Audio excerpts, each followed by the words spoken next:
Welcome back to our show. My name is Charles. I belong to the New Horizons Toastmasters Club. If you're looking for a club, we invite you. Today on the show we have Terri Brewer. She's with Kangen Water. She's here to share the story or the topic on not all water is equal. Not all water is equal. Terri Brewer, welcome to the show. Thank you. Nice to have you. Good to see you in person as we've just been talking on the phone. Yes, it's fun to finally get to meet you. Yeah, it's better in person, yes, I think. Yeah, I think so too. So you belong to which Toastmasters club? It's the Gresham Toastmasters Club, and we meet Wednesday mornings at 6:30. Wow, that's too early.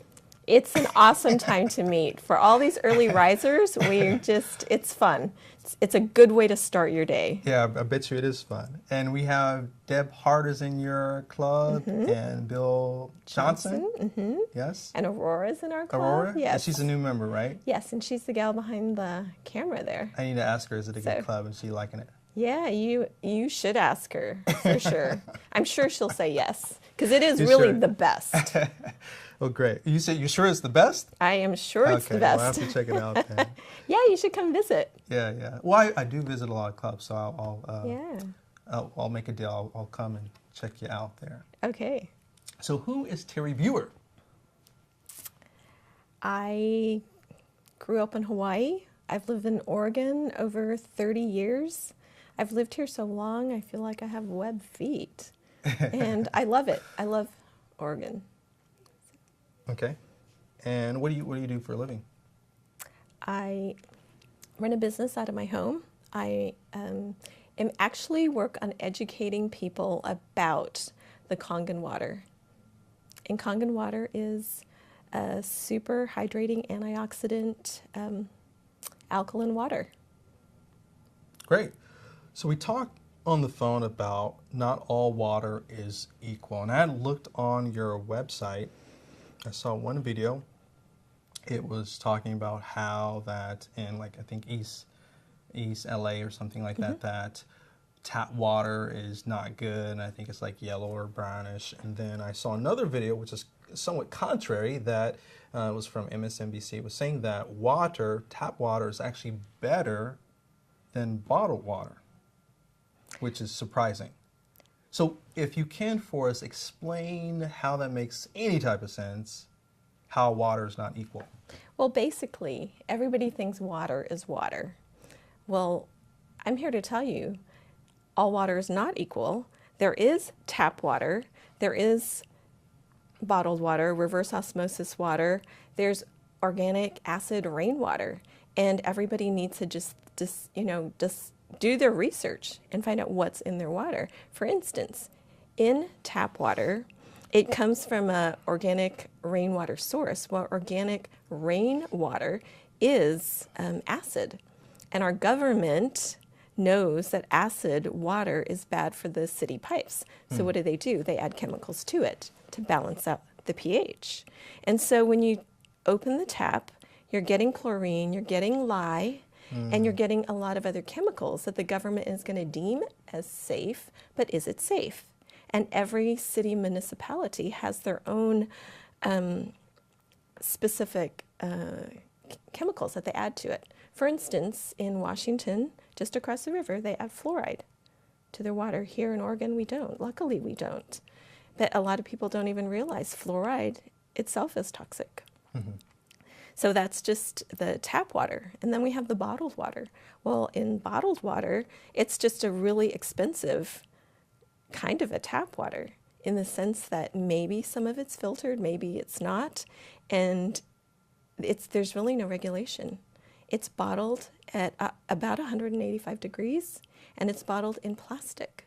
And it sits in those bottles, in those plastic bottles, for probably 6 months to a year before anybody's ever, drinking it. And in this period of time, the water's just leaching all the chemicals from the plastic.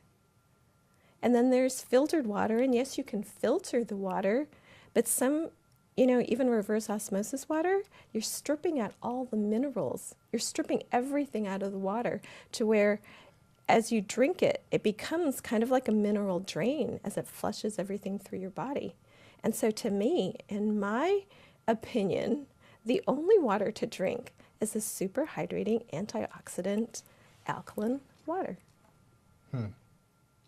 You know, I also saw some videos where it was showing different experiments on water. What is that all about? It had like a little meter thing to check water. What's that about? Well, basically, what I do is I educate people about this water. It's very new. It's been in this country.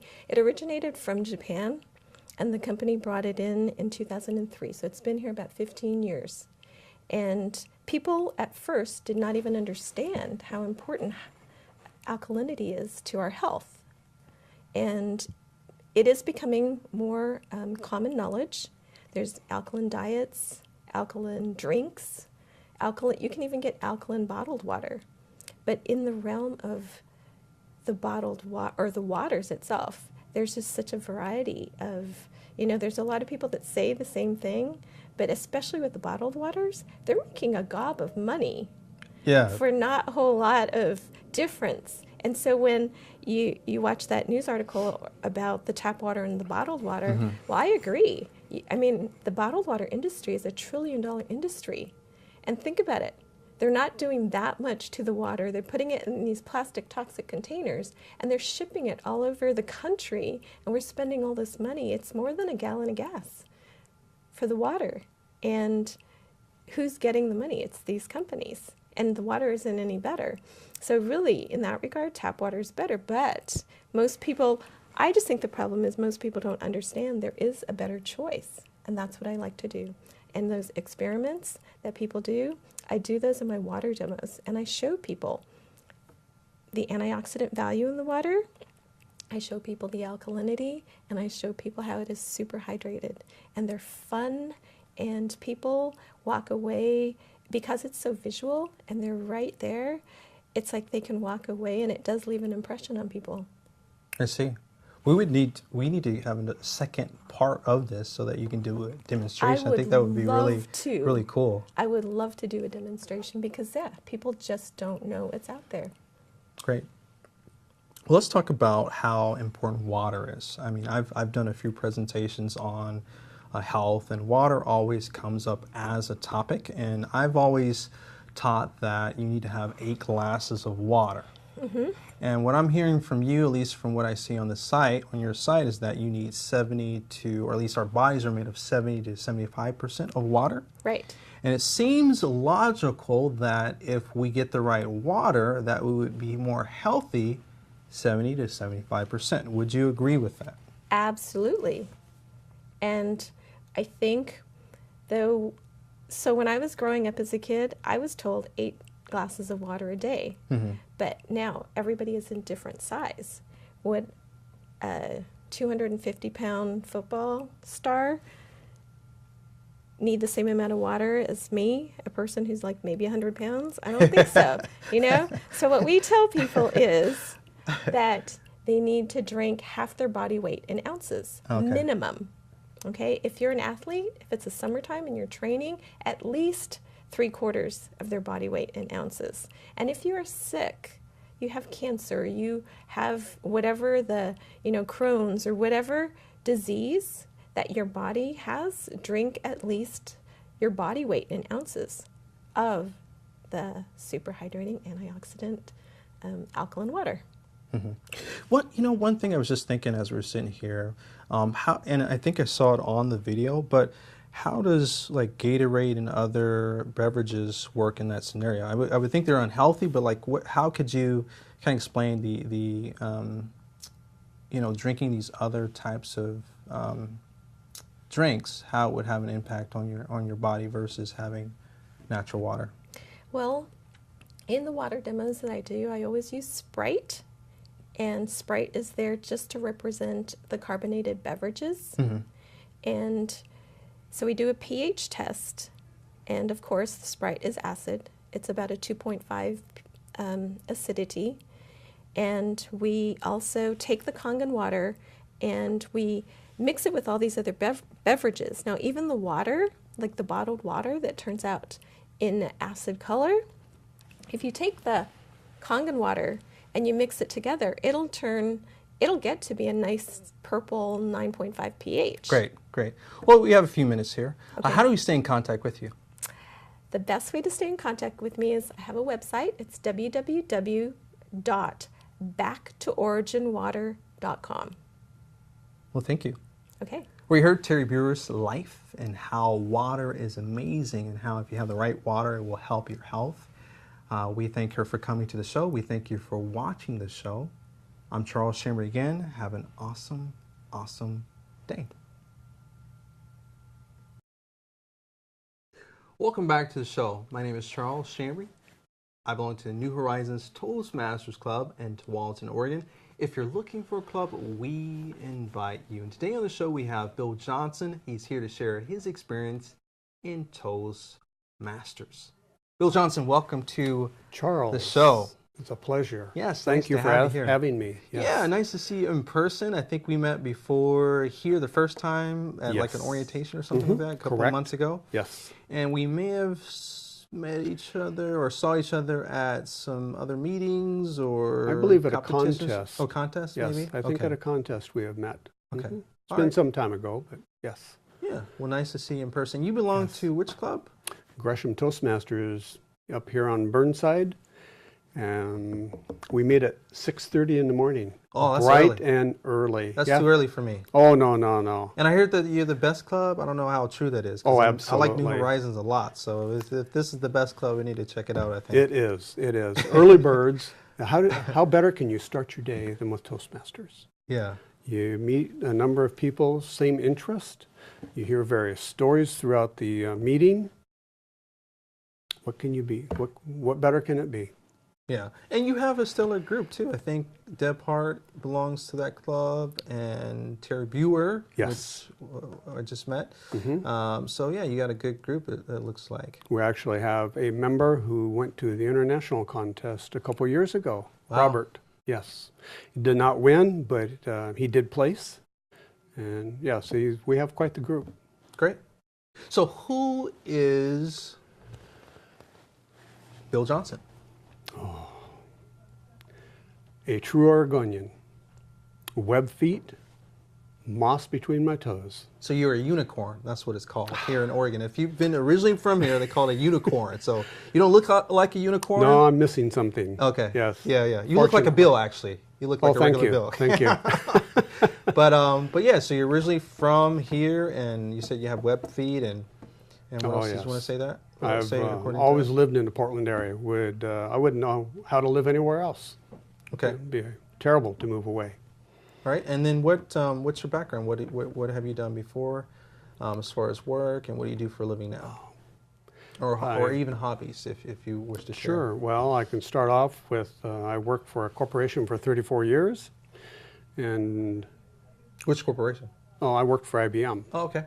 And fortunately, most people within the corporation move around about the country. I was able to stay within the Portland metro area the whole time for 34 years. Felt very fortunate to do that. Very fortunate. As far as hobbies, we enjoy skiing. I work as a volunteer host with an extended program of the Ski Patrol at Timberline Lodge. I ride captain for the Washington State School for the Blind. We captain tandems where the student is a stoker. It gives them the opportunity to get feel of motion and just the sense of it. It's an awesome program, awesome. Great, and you also do, I think you were telling me on the phone, dog? Do you do dog? Oh yes, we do dog shows. Conformation, we have Salukis. They're in the hound family. Rather odd breed, but wonderful dogs, and it's a very competitive environment, but fun to be in. Fun to be in. Great, and then also too, I think, didn't you tell me you were former military? Yes, that's where I had got my education, which allowed me to get a position at IBM many years ago. The education program within the military is awesome. It is top of the line.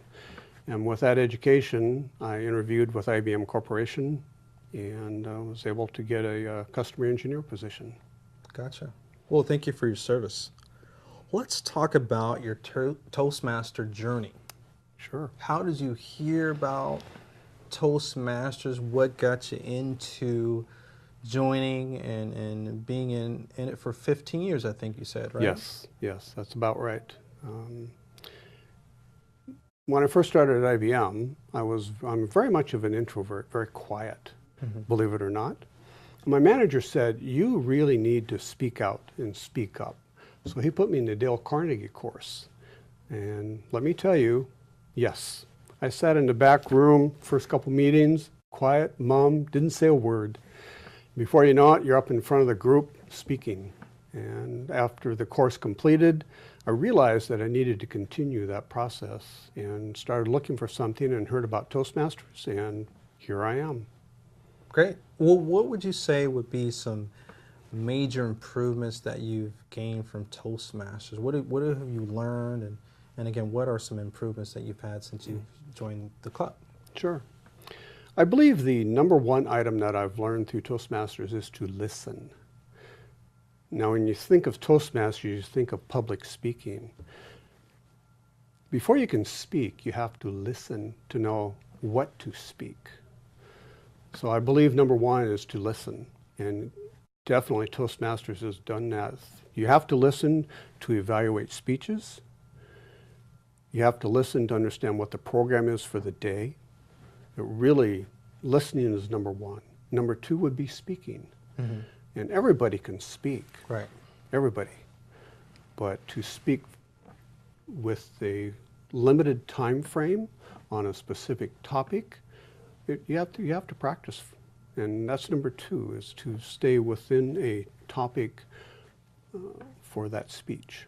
Right. I think we were talking about before about table topics and how that can improve one's ability to listen or to be a better speaker, and then also the evaluations portion. Can you explain that for the viewers who don't know about the processes of Toastmasters? Sure.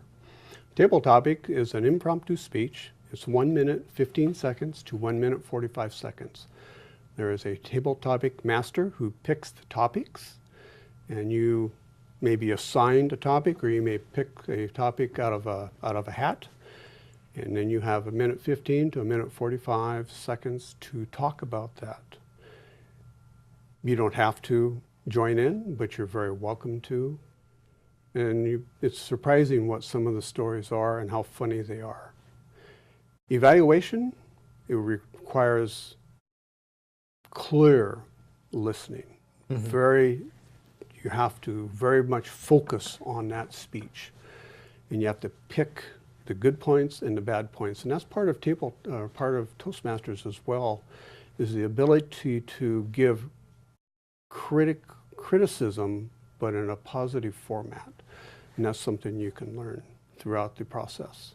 Great. What was one of the last speeches that you gave? If you can think of some of the last speeches that you've given, what was the topic of that speech?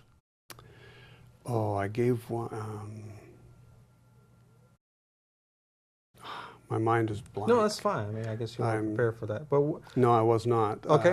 From your last Toastmasters meeting, did you have any roles that you presented at the club? No, this last Toastmaster meeting, I did not have a role, but I do remember my last speech I gave was a humorous speech. Okay, great. And the point is not to make laughter throughout the speech, but is to make a point with your laughter, with your humor.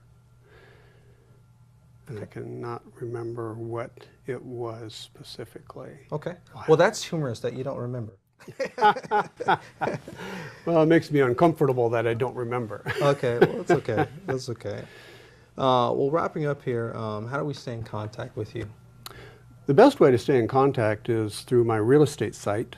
I work for John L. Scott and Sandy, and I text very much all the time. And my phone number is on that website, and that's probably the easiest way to stay in touch with me or be in contact with me.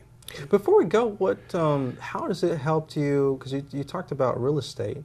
Has it helped you with the real estate game? Oh, yes. When people are buying or selling a property, it's a very stressful process either way. And again, Toastmaster has taught me to listen to what the concerns are of that family or person. Without that skill set, the success of real estate would be much less, because you have to understand why that person is nervous and then take that into effect and calm them down through other types of conversation, other paths. Good. Well, good. Well, we thank you for coming to the show. You heard Bill Johnson, his life, his story, and how his Toastmaster skills has allowed him to be a better listener, and how it's helped him at his work as far as real estate goes. We thank him for coming to the show. We thank you for watching the show. I'm Charles Shambry again. Have an awesome, awesome day.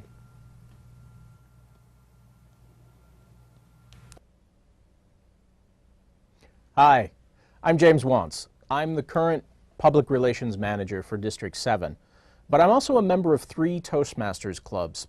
I've been involved in the district since about 2008, so I'm pretty familiar with the legacy educational system that we have. So when Pathways rolled out, I decided I wanted to dive in, because Pathways, well, it's brand new. It's something I hadn't encountered before. Now, many of us who have been in Toastmasters for a while, we know about the 2 tracks, the communications track and the leadership track, the competent communicator manual, the competent leadership manual, and they both lead forward and meet in the distinguished Toastmasters. But with Pathways, there were 10 different individual paths that I could choose from. That's 5 times as many as the 2 tracks that I had previously.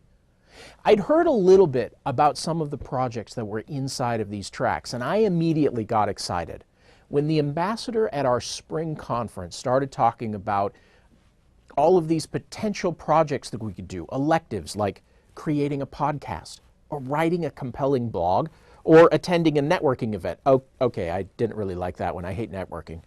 Ugh. But the fact that I could do these projects, which hadn't been a part of Toastmasters, at least in my experience up to that point, kind of got me fired up for the new program. So when Pathways came out, I dove in. Now, I have a history of, well, theater. You may not be able to tell. I enjoy presentations, so I decided my first path was going to be presentation mastery, because I was going to dive into something new with something familiar. And so I went into Pathways for the very first time, looked at the project, started working through presentation mastery, and found a bunch of really cool nuggets, these golden nuggets embedded in the projects as I'm going. As I said, I've been a member since 2008, but I had yet to encounter within Toastmasters the idea that you could do a speech and then do the speech over again. I mean, I'd encountered it, yeah, other people had mentioned it, but now within Pathways, that's one of the first projects you do. You do a speech, you get evaluation on that speech, you then incorporate the evaluation into the speech, and you give the same speech again. I mean, it's mind-blowing, because up until this point, at least a year for me in Toastmasters, I thought that once I gave a speech, it was gone. I couldn't do that speech again. Now, this comes from my theater background, because you do a performance and it's over. So I thought it was the same. You do a speech and it's over. But that's not really what happens. I mean, within our own professional lives and presentations and our work days, oftentimes I've encountered people that give presentations over and over and over and over. So now that has become an integral part of Pathways. And that's just one of those nuggets that I found. As I'm working through presentation mastery, I started to get the sneaking suspicion that I was cheating myself.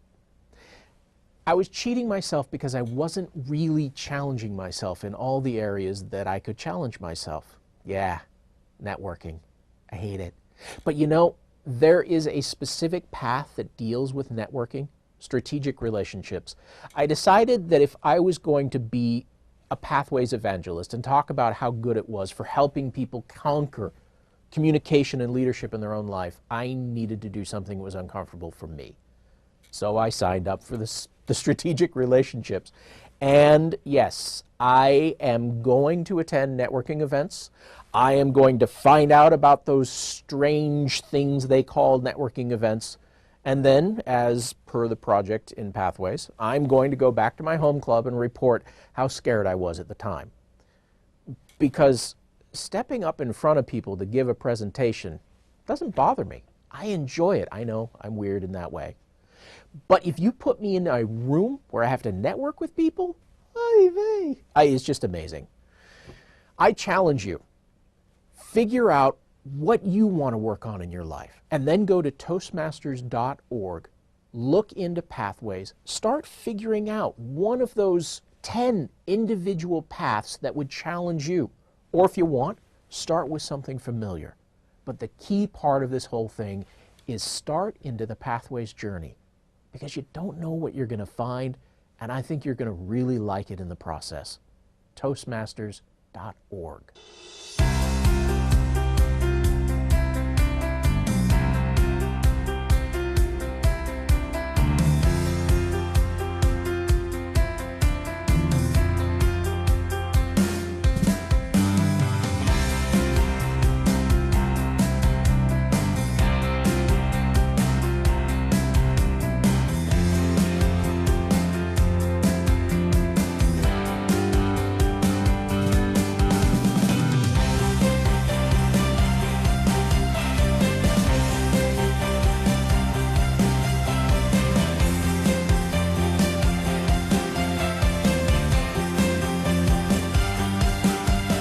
I joined Toastmasters to improve my speaking, listening, communication, and leadership skills. Toastmasters gave me incredible confidence. Confidence. Confidence.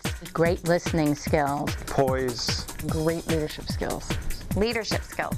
The ability to speak in public. Strength. A captive audience. Quality feedback from the more experienced Toastmasters. Toastmasters really helped me improve my listening skills. Sales skills. Opportunities to go to different groups and widen my whole horizon. Toastmasters has given me a more focused me, and I'm a much better listener. Toastmasters is fulfilling. It's a great place to fail your way to success. Wonderful way to meet people. Networking. Strength. It's addictive. It's a club of self-improvement. It's an experience, it's a ride that you won't forget, and you'll enjoy it every step of the way. Toastmasters helped me land a kick-butt job.